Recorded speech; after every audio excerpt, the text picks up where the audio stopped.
Welcome to Financial Footsteps, Candid Conversations with Financial Leaders, the podcast that takes you deep into the minds of the masters behind the numbers. Join host Chad Dean as he connects with financial leaders as they share their journeys so that we can gain valuable insight from their failures and triumphs. Get ready for candid conversations, behind-the-scenes anecdotes, and practical wisdom that will transform the way you think about your career in finance. Put down the balance sheet and listen in. Welcome to Financial Footsteps, where we explore the backgrounds and careers of financial leaders for the benefit of those who want to follow in their footsteps. My name is Chad Dean, your host. I've been a recruiter for 27 years, and I am the owner and CEO of Integrated Management Resources, a Phoenix-based executive recruiting firm established 33 years ago. Integrated is a sponsor of this podcast. I'm going to ad-lib for a second. I often get asked to talk more about the podcast and the meaning behind it. And when I talk with a lot of leaders, they say, boy, I wish I knew this when I was younger. And so we create this for students. We create this for people that are just beginning their careers and they want to achieve the executive title, but they really have no roadmap for themselves. They don't have any mentors to tell them, take these steps, do these moves. And so that is the purpose of this podcast. And I feel very honored to be able to do this. I am very excited about our guest today, John Mallouk. John has had, I usually say a long career in accounting and finance, but John has had a relatively new career in accounting and finance. But I still know that he is full of wisdom. And I know that this will be really incredible because of his short tenure. So welcome, John. Thanks, Chad. Good to be here. Absolutely. So the audience always wants to know a little bit about the personal side of things. That's what helps connect you to the audience. So why don't you tell us a little bit about yourself, where you're from, any particular hobbies that you have, and so please proceed. Yeah, sure. I'm originally from New York in Long Island. Grew up there, and idyllic beach town. Grew up playing sports, sailing. Which town? Huntington. Okay. Yeah, Huntington, North Shore of Long Island. Yep. So like 30-ish minutes away from the city. Easy access to the mountains in Vermont and New Hampshire. So it's felt good proximity, close to everything. Fun that the growing kid likes.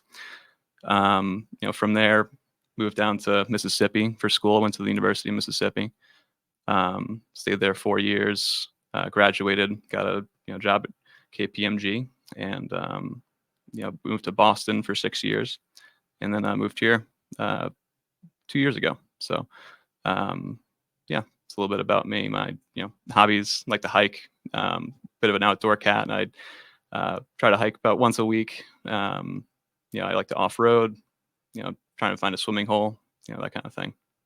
Cool. Well, maybe you found some places that I don't know about. I'm a native, been around here a long time, but haven't found them all. So maybe we could share that afterwards. We don't want to, what do you call it, hotspot it, where we put it on here and everybody goes and shows up. Can't put it on blast too much, right? Yeah. We used to be able to stop by the Horseshoe Bend up there, and you'd literally just park in the dirt and walk over there and take a look down. And now there's a giant parking lot. They charge you for parking, and there's 10,000 people there, and they had to put up a fence because people were falling off.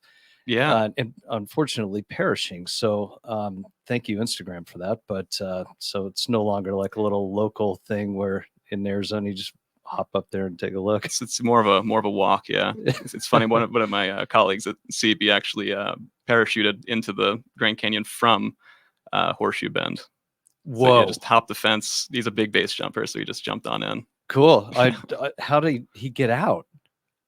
He had a friend, I guess, with a boat With and a hiked boat? out. Okay. Because I've been down there fishing down below, and you can actually hear the people up above talking. Oh, really? It's I the guess voices the echo. travel that much, and it's way up there, and you can kind of see them up there, but you can definitely hear the voices. So that's a good story. We don't want to put out his name though, because Park Service might be after him. Okay, so tell me about Ole Miss. Like, what was that decision? How'd that come about? Yeah, no, I think at the time I just wanted that big Southern football school experience, and went down there, visited all the SEC schools, and Oxford, Mississippi is just like a cute little southern town. It has like the balconies on all the buildings, kind of similar to like a New Orleans style. Great spot for meeting people and networking. Great football, obviously, and just a fun place to be. So it kind of took my interest, and once I visited, I was in. And through that, though, like met some of my best friends, found my way into the finance accounting route. Really had some good professors, good mentors there that guided me in the right direction. Once I made that decision, but at the time when I was choosing schools, I was more looking for the experience and getting out of New York. Did they accept you down there, being a New Yorker? It took some time, but yeah, it's definitely some cultural shifts for sure. Well, you had to get over the stigma or the stereotypes, right, of the New Yorker and stuff like that. If you work with a lot of New Yorkers, you realize they're really good people, right? But there can be this stereotype of, oh, they're short tempered and they don't have a lot of patience and stuff like that. So, well, that's good. So I'm glad you had a good experience out down there, and you kind of alluded to it. What is the actual genesis of your interest in accounting? Yeah, so funny enough, I went into school, being an engineering major. I was always geared more towards the math and sciences. I'm dyslexic, so that's like a natural progression into things you're good at, which was the numbers, right?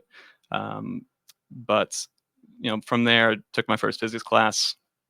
College physics is a way different animal than I was doing in high school, and just wasn't able to hack it in the engineering world. So from there, I went to business undeclared. Had to take my first accounting class, and I was doing really well in it, but I didn't really understand how well I was doing. My professor at the time, Miss Lou Burney, took me aside in her office one day and was like, "You're acing my class. You're top of this class. You're not an accounting major. Like, why? Like, what are you doing?" And I was kind of just like, "Oh, well, I don't know. I didn't really know I liked this, and I like it now. I'm good at it." And for me, it kind of felt like having a, a way to look back and gauge performance, as well as like having a map to future success. Right. That's what kind of intrigued me about it. And thank goodness, she took me into her office and kind of laid out this path for me. She's like, "Here's what you're gonna do. You're gonna get your CPA license. You're gonna pass my class. You're gonna work for a Big Four firm, and after that, you're gonna have the flexibility to do whatever you want to do, and you can figure it out after that." And I'm like, "That sounds good to me. Let's go do that." So Sure. went after that path, and Ole Miss is a great accounting school, top 10, I think, in the country for public accounting. Great pipelines into the Big Four, so I really couldn't have been in a better spot to be set up for that path and that success early on in the career. What was the engineering that you were going for? Civil engineering. Okay. Yeah. I started out electrical engineering at the University of Arizona, and let's just say I got into, they don't do it now anymore, but Fortran and Pascal is what they were teaching in 1990 for electrical engineers, and that was the programming language, and it just threw me for a loop, just right out of the program. And yeah, and then I found my way into biology, but biology doesn't lead to the Big Four. So, well, what a happened circumstance for you that set you on this career. So, without her telling you about the Big Four and that, you may have, I mean, who knows where you would have ended up. That's fascinating. Yeah, I was very focused on going the engineering route, going into school and through my whole first year, really at Ole Miss, and having that conversation with her really opened my eyes to what a career in finance and accounting could be, and it was just a good setup for success. And really glad she was looking out for her students in that way. That's really nice. So, are there any other accounting finance people in your family at all? No. My mom was a kindergarten teacher and then a stay-at-home mom, and my dad was an entrepreneur.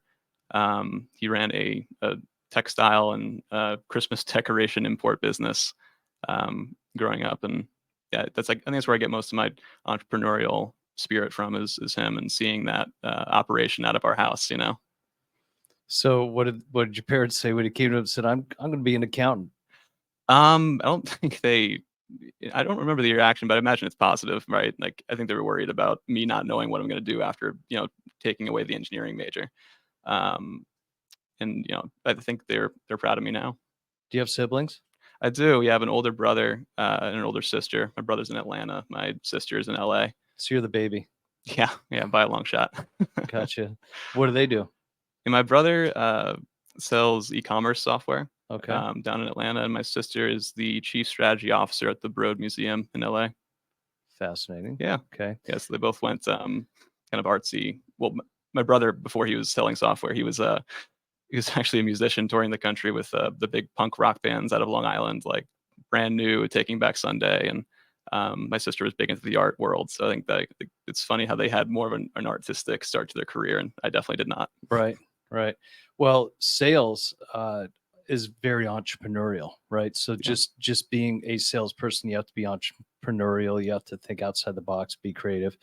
So maybe that's where your brother got a lot of that from. So that's interesting. For sure.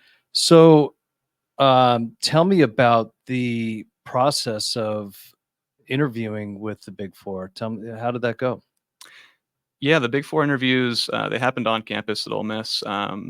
You kind of apply for at first. They bring you into an office, like a setup office on campus, and yeah, they're really just looking to get a feel for your level of interest in accounting, your basic understanding of what you're learning in your classes, and it's funny the way I got KPMG. The most casual conversation I had, really, we talked most of the time about his wife went to my high school growing up.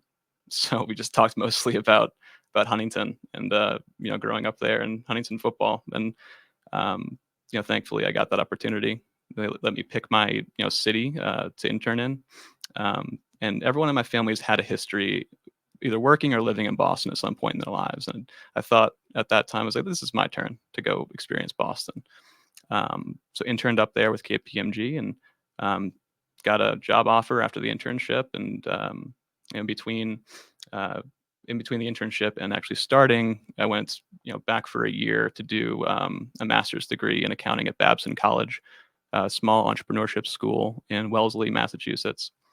And there, just further progressed my interest in entrepreneurial mindset and spirit there.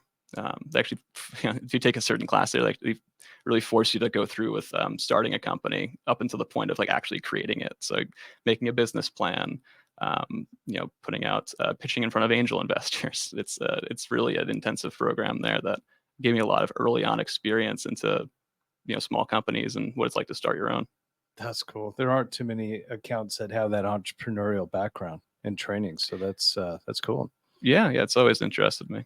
I actually, one of the titles of one of my earlier podcasts is the entrepreneurial CFO.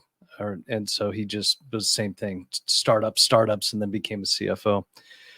Tell me about interviewing who was the most intimidating interviewing for the Big Four? For the Big Four. It was such a long time ago. I wouldn't really say any of them were intimidating.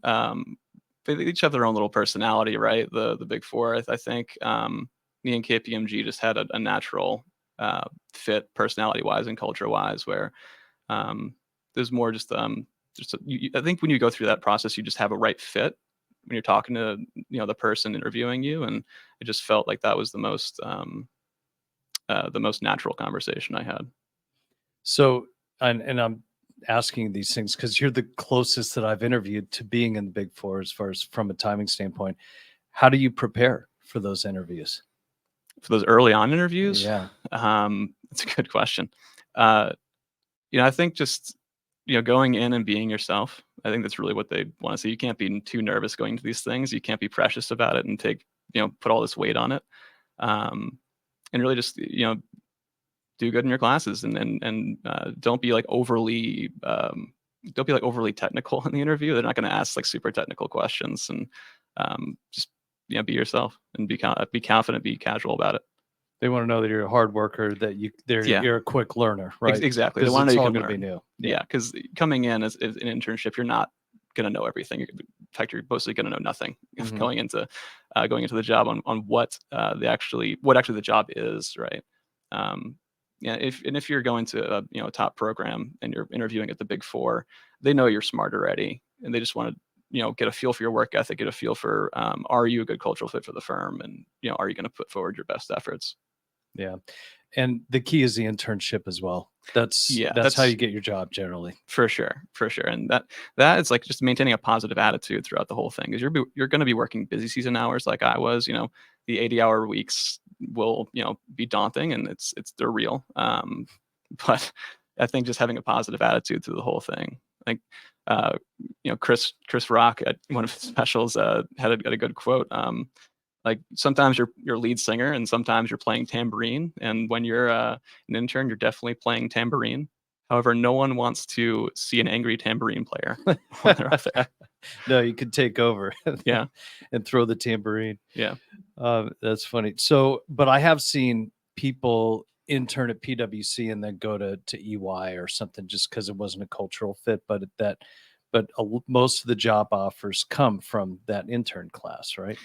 Yeah, for sure. Mine was an externship. It was mid school year, and it counted towards your class credits. Mm-hmm. So they wanted us to have the busy season experience doing the winters, doing the year end audits, to really get a feel for. I think that was to get a really good feel for your work ethic, because that's really the most important thing coming in. Like, are you willing to learn?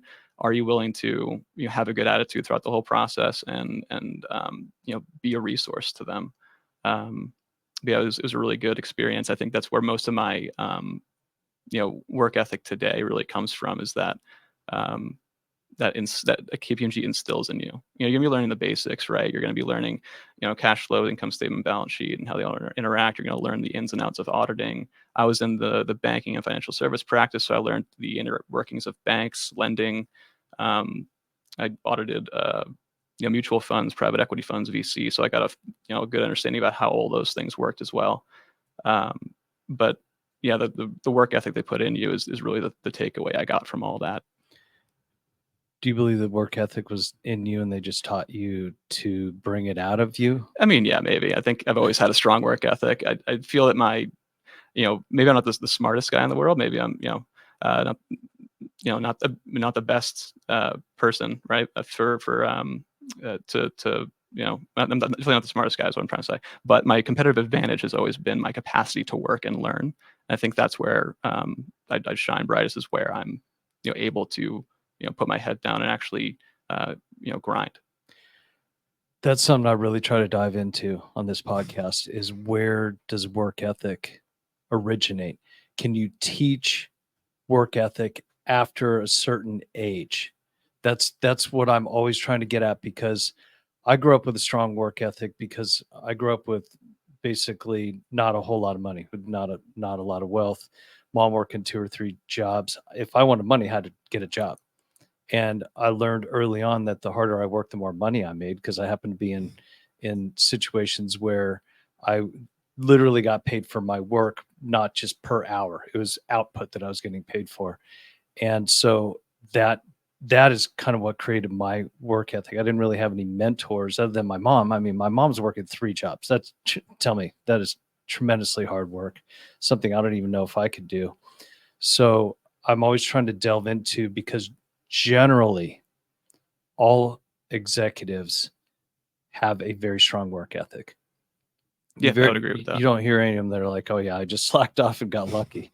So I'm always trying to figure out the root of that hard work. Where does that come from? Does it come from parenting? Does it come from some childhood experience? Or truly, could KPMG teach that?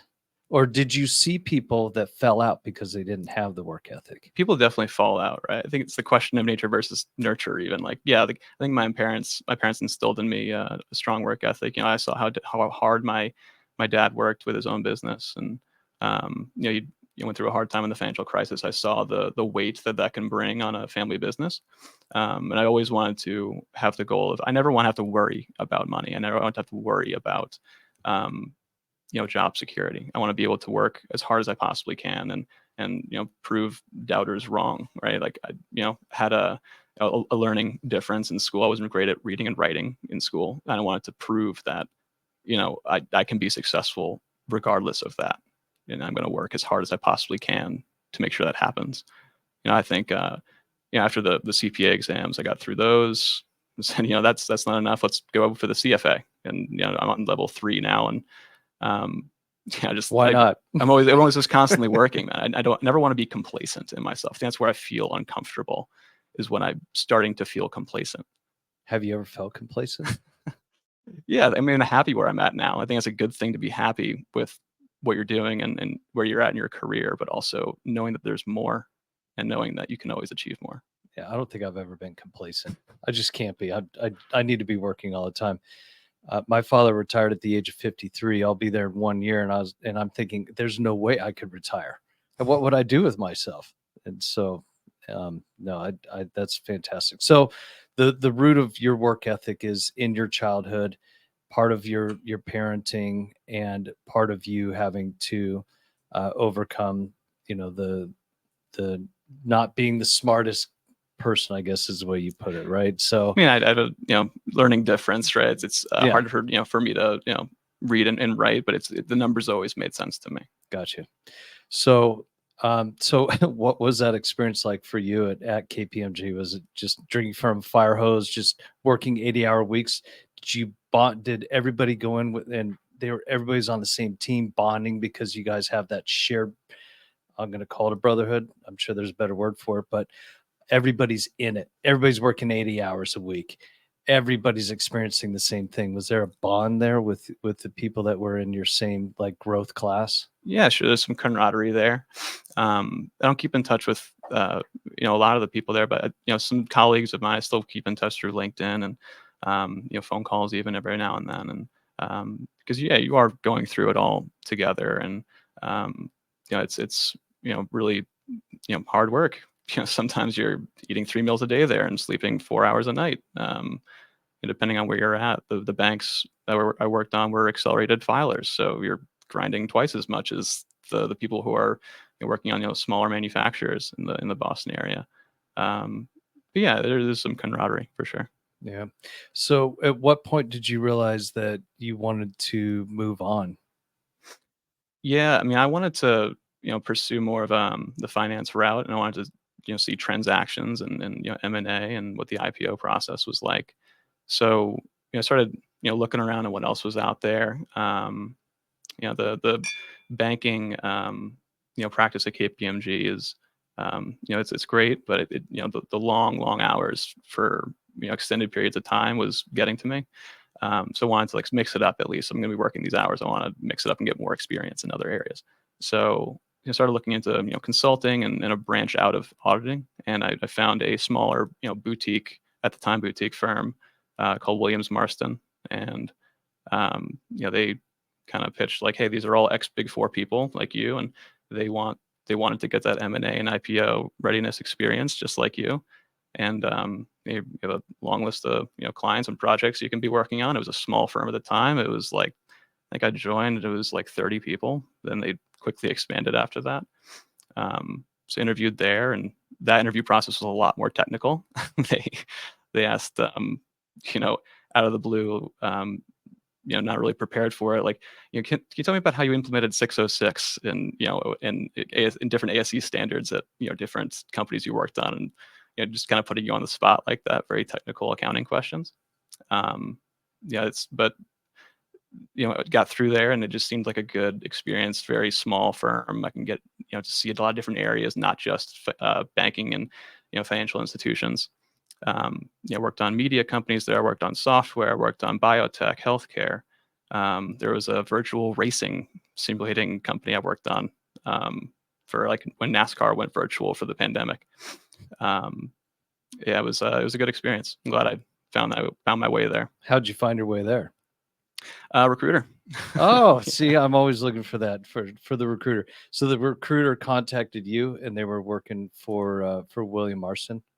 They're contracted out. Yeah. They led me to their controller over there, who was also doubling as an in-house like HR type person. Wow, that's a lot of work. Yeah. It was a small company, and they grew through acquisition shortly after I joined, so the firm got a lot bigger. It's how I found the job, recruiters. Did you at this point have a passion for accounting? Or let me say, do you even have one right now? Yeah, I do. Okay. I wouldn't say, I mean, passion's a strong word. I think that I have a passion for improving upon a process and improving upon a business. That's really what we're doing at CB is where I get to, flourish with that. And also love helping small businesses. That's really my, Cheers. Yeah, I keep on doing that. It's really where the passion comes from me, is being able to help a business, a team, a process, and see it through to its most efficient version of itself. But the accounting part of it, I wouldn't know if that's a passion of mine. It's more of putting it into action. Gotcha. Yeah. No, that's huge, and so many companies need that. They don't know what they're doing. So, so tell me, at Williams Marston, was that remote? Yeah, it was a fully remote job. I took it during the pandemic. Are they based out of Boston? They are. But everybody was remote. Everybody was remote. It was during the pandemic, so yeah, went fully virtual.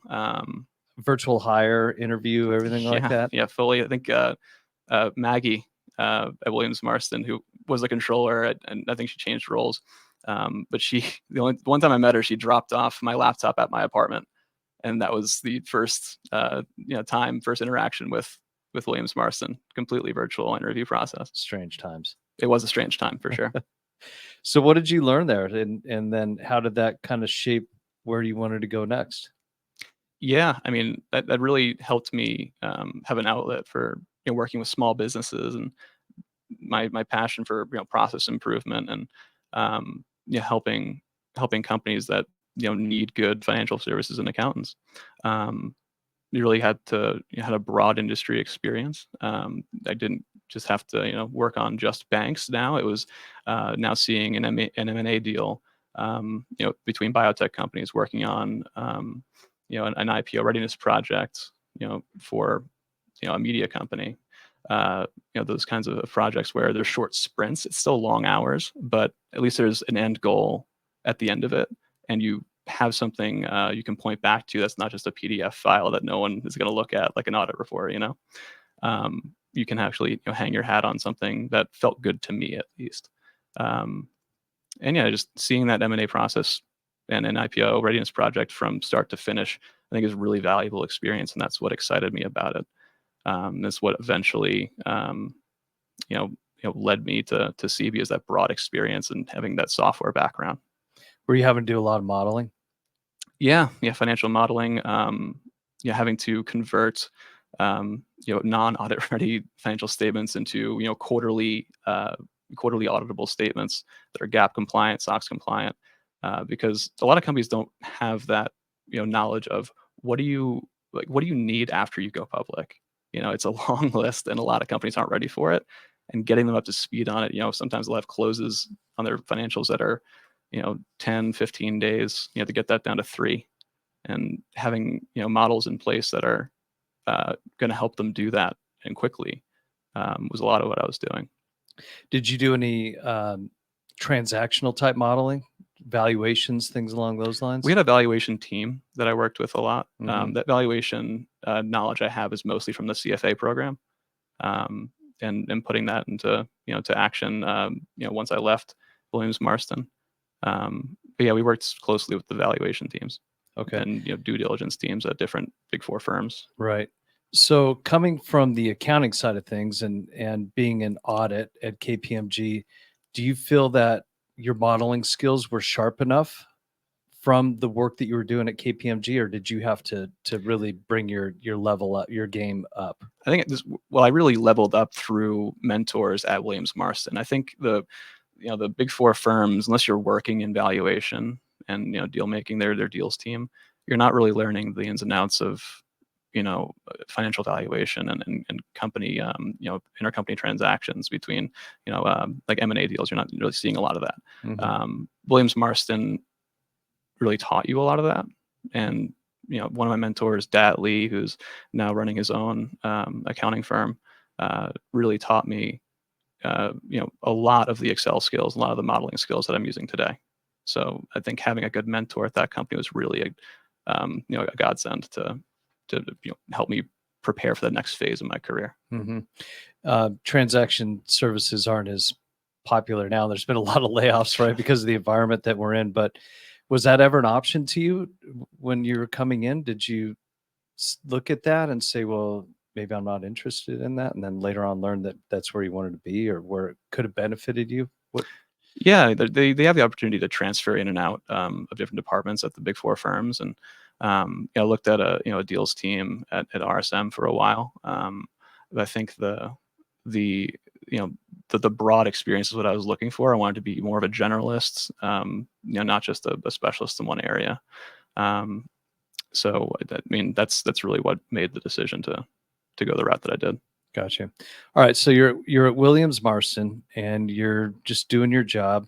And by the way, for everybody listening in that hasn't looked up your LinkedIn, they should, because we're talking about a very short time frame here.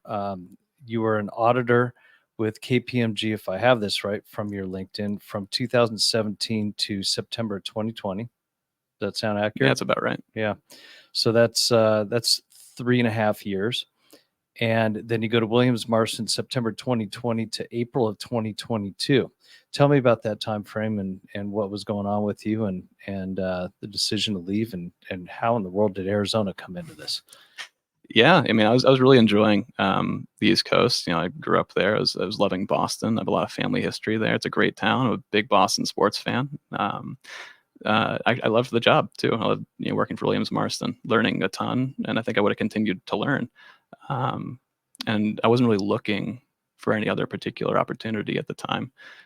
However, I had a childhood friend who had come out to Arizona to work for a tech startup out here called CB, and he was one of my best friends growing up. We stayed in touch often, and he started talking to me about, hey, what do you think about Arizona? But you just come out and see the company. Come out and we'll visit. We'll go hiking. Did he bring you out in the wintertime?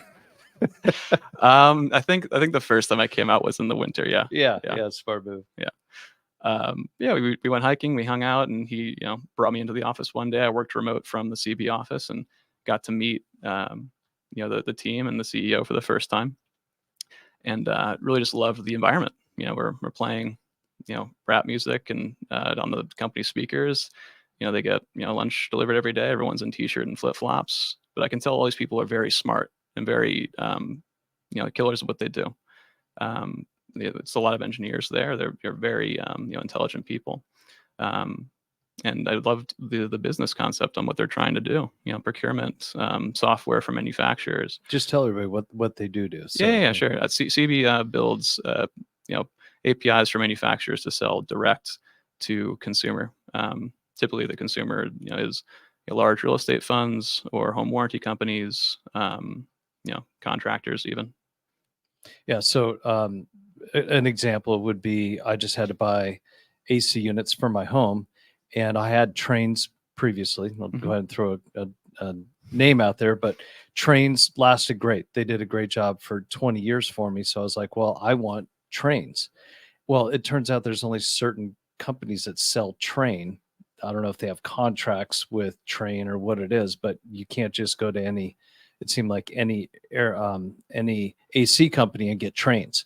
So now Train is going to have the ability through CB to sell direct to me.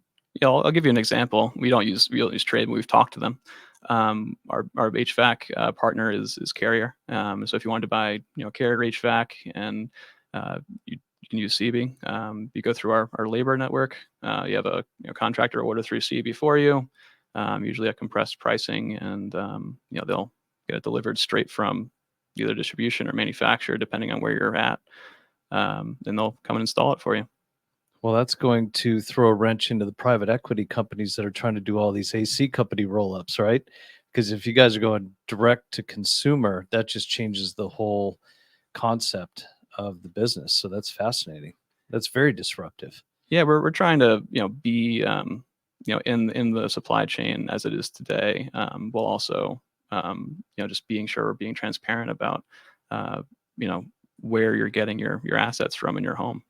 Yeah, fascinating. Yeah. Okay, so they talked you into coming to Arizona. Yeah, so it wasn't an overnight decision. Kept on working at Williams Marston for another year about. And eventually they said like, hey, we're looking for a guy to really step up into this CFO role and manage the finances of this company. It's at that time, and my friend Marco, who was the the number 2 at this company, who kind of really laid it out for me, like, listen, this is your kind of be your path here, and I think you'd be a great fit, and if you're willing to move to Arizona, we'd love to have you out. And came a few more times and visited. I met with the whole leadership team, which is kind of like, I guess, my interview process, if you can call it that. And I remember it turned into really just a whiteboarding session. It was just kind of like one after another. Each member of leadership kind of came in and we had a conversation. Again, super casual, but it was all about the business and all about efficiencies and process improvement and where we can do better. How I think I can help the company, and just ended up just whiteboarding for hours at the CP office. And then because of some leadership is out of town, we would go out afterwards, and ended up that I was at a casino with the CEO and the rest of leadership. Here in Arizona, I forget which one, but I remember like it wasn't my idea, but I was just at this bar having a drink, and somebody said like, "Hey, we're going to the casino." And I'm like, "Okay, I guess we're going." Like, and I just You're remember, a big gambler? I'm not. Okay. I was along for the ride at that point, right? Most accountants aren't, because they know numbers, right? Yeah. The rules of odds are against you. the rules of statistics have not been overturned. But somehow just ended up at this casino. I remember thinking like, okay, you're going to this thing, you're still interviewing for this job, really, and just you can't leave down. That's the only thing. You can leave up, you can leave even, just can't leave down. But, right. Yeah, just it was a lot of pressure. Fun time. Ended up winning a couple $100 and what game? Worked out. Blackjack. Yeah. That's one of the best games out there if you're going to try to win money. Yeah. It's a fun story about my interview process at CB. So, did you have any mentors that you consulted about taking this job? Were you nervous about it? Did you have second thoughts? How much wrangling did you have to do in your own head? Yeah, I mean, a lot. It's a huge move, right? I think it's the biggest move I've made so far. I always liked, kind of immersing myself in different cultures and kind of throwing myself in deep water. I think that's part of the reason I went to Mississippi and again to Boston, where I didn't really know many people. So the idea of Arizona really was intriguing to me. I'm an outdoor person. It's the easiest access to the outdoors I've ever had. Cool company. Obviously the kind of work I like doing. I saw the blank canvas in front of me of what this could be. So that got me really excited. And yeah, I mean, it was just a big move. And I remember thinking like, I need to, talk to my brother and sister. I need to talk to, my mentors, Dad, Marco's obviously a big mentor, but he worked at CV, right? So I had to kind of confide elsewhere. Talk to some of my brother's friends who work in public accounting, who are, partners there. And, I think the real thing that helped me was like, I think I just have to take this risk. I think that's the thing I kept on saying to myself was like, this isn't just come up every day, every year. This is like something that is unique. And, all you ever wanted in your life, John, is opportunity. And now is your time to kind of go seize it. And, that's what I did. And I'm happy I made that jump. I'm sure you are. The accounting professor that took you aside and told you if you go to the Big Four, you could basically write your ticket. I believe in that wholeheartedly. And that is a great place for anybody that's thinking about achieving the higher levels. That is such a great training ground. And I truly believe that, let's just say you took the risk and it didn't work out. It's not like you wouldn't land on your feet again. Right. No, and the fact that you took that risk says a lot about you. Yeah. And that's that entrepreneurial spirit that you learned from your dad. Yeah, I think so. Yeah, my dad, my brother too, when he was going the rock star route, you only get a certain window of opportunity, and that's really all you can ask for. And it's at that point, it's up to you on what you want to do with it. But yeah, I remember it being a very tough decision, and having to kind of bet on myself that, this is something that you are well qualified to do. You are you're still young. If it doesn't work out, you still have the opportunity to go do whatever it is you want to do. But this is what you want to do right now, and this is the best thing you have in front of you. Go chase it. Go pursue it.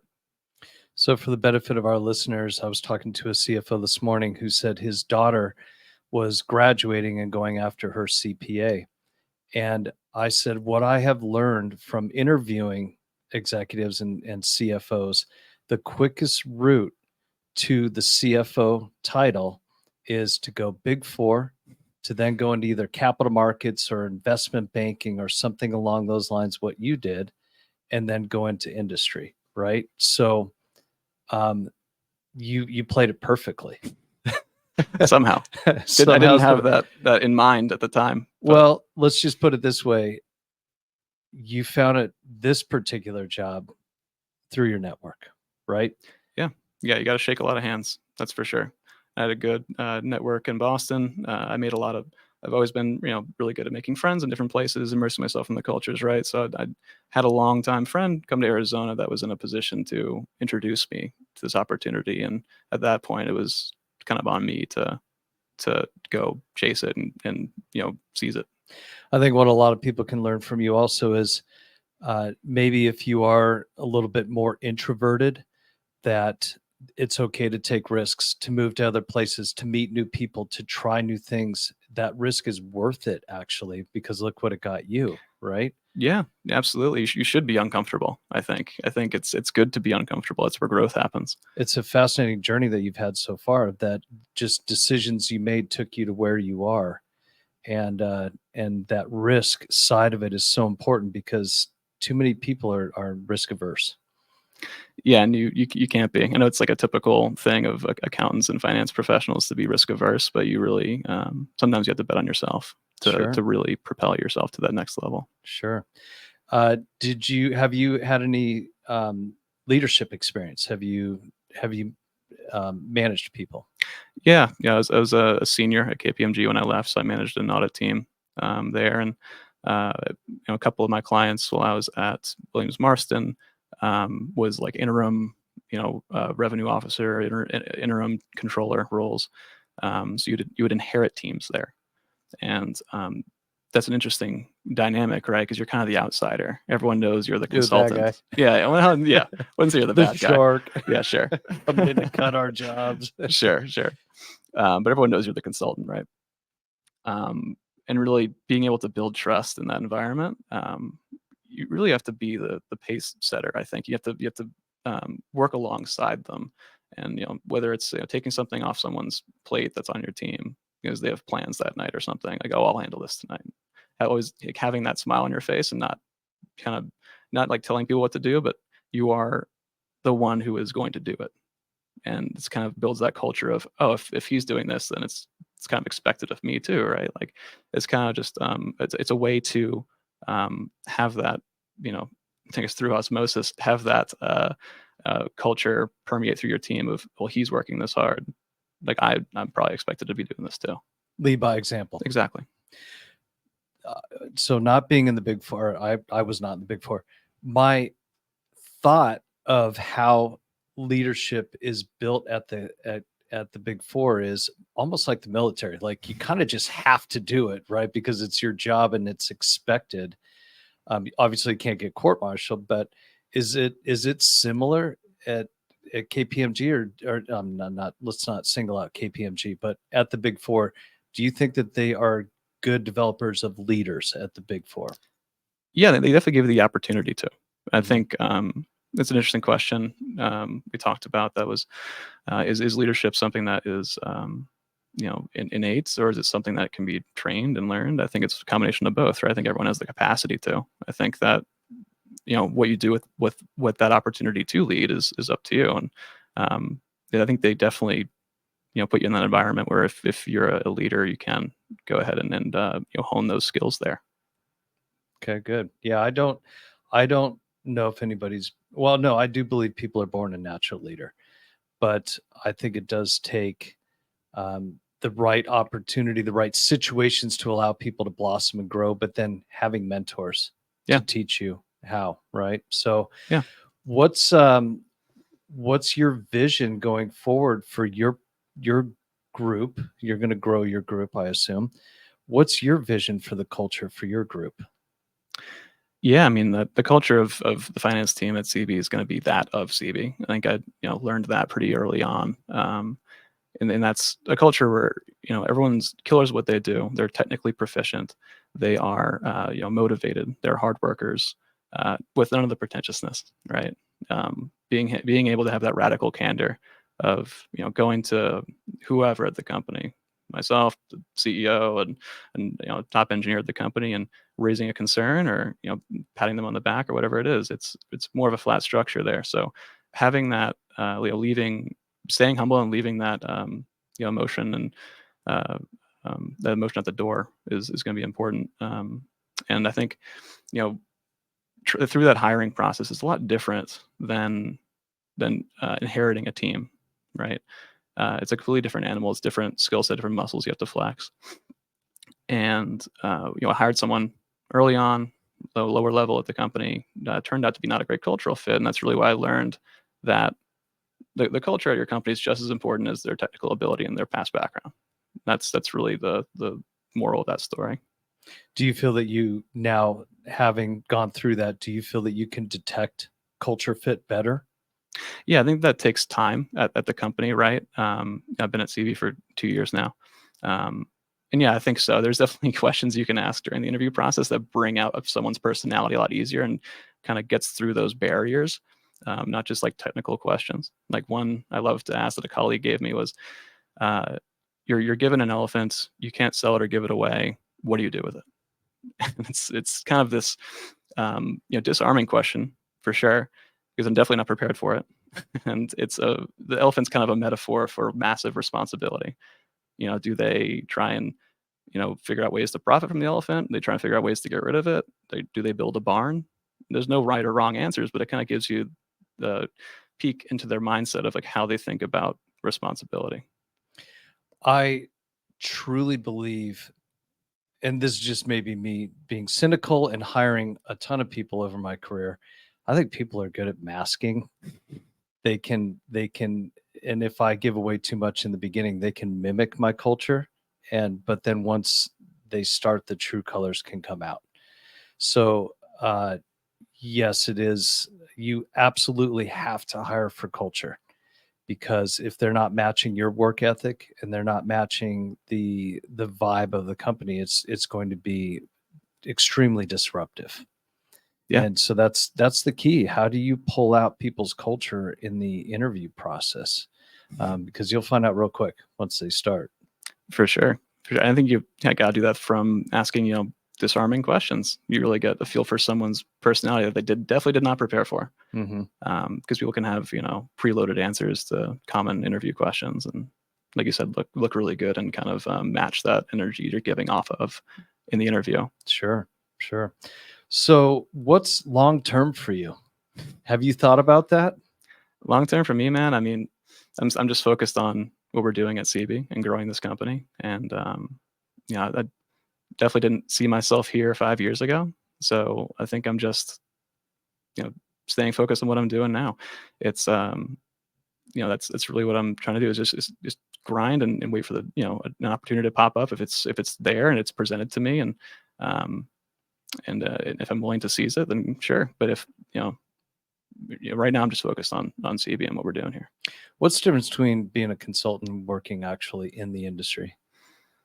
It's a good question. You consultant, you're kind of tied to different projects, but you're not necessarily tied to the company and having that emotional tie to it.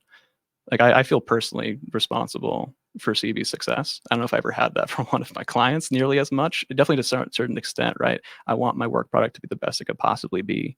I want them to be successful in their IPO. I want them to be successful in this deal. But having that massive responsibility of, whether this company is successful or not, I don't have that that weight when I was a consultant.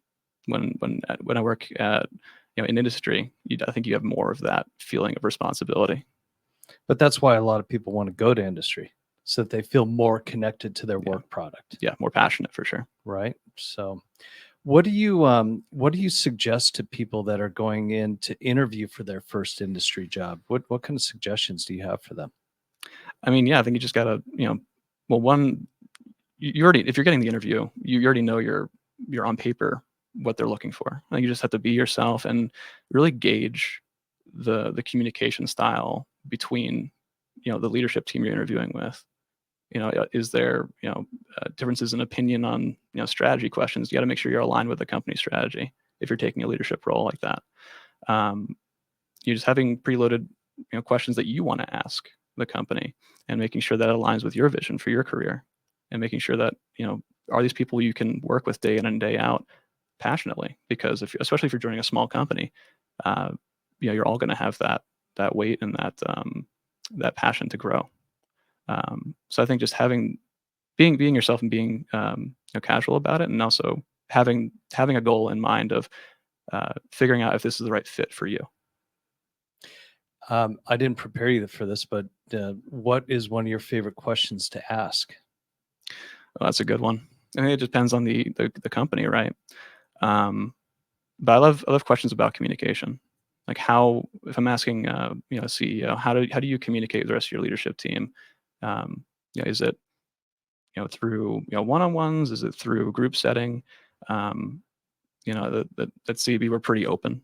It's, open Slack channels, open communication in the office, open office. Leadership team meets all together. So it's out in the open, and one of their things they said to me is we practice radical candor, and that was always something that is, that I appreciated. You can be open and not have to worry about like a hierarchy of getting information across. So making sure the communication is there when you're interviewing for a leadership role, and also asking, like we just mentioned before, asking questions about the culture, and then getting a feel for that. Getting a feel for the management style of your leader. Radical candor. Who coined that?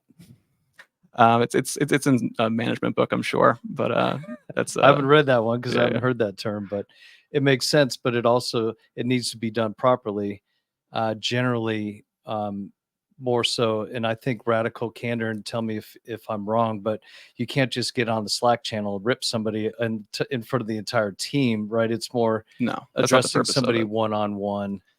Yeah, at first, right, and having that conversation and listening to the other person. And yeah, for sure. That's not the purpose of it, to rip someone in front of the entire team. Right. Well, radical candor, and just, if you don't know what it is, it could bring all kinds of visions into your head of radical. So yeah, no, sure. It's just kind of being direct in your communication style and not beating around the bush. And if you have an issue with whatever it is, approaching that issue head on, as opposed to going around and circumventing it to get this gentle parenting style of addressing it.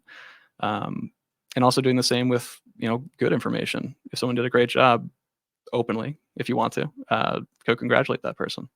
that's something I'm not good at. I don't know why. I expect such high things of myself, and I don't need any recognition for it, right? I don't need anybody to come say, hey, you did a good job. So I'm not necessarily good at doing that for other people. In fact, one of my employees today, I was like, do more. And he's like, hey, how about just great job today? Good work. And I was like, oh, if you need that too, there you go. You got it. So, yeah, I mean, a lot of people need that positive reinforcement, right? Right. So, what would you go back and tell your younger self? That's a great question. I think, because of my work ethic, because of the weight that I put on myself, I put a lot of stress on my future success. When I realized that, I always know it's going to work out for me. And I think just telling my younger self, you're doing the right thing.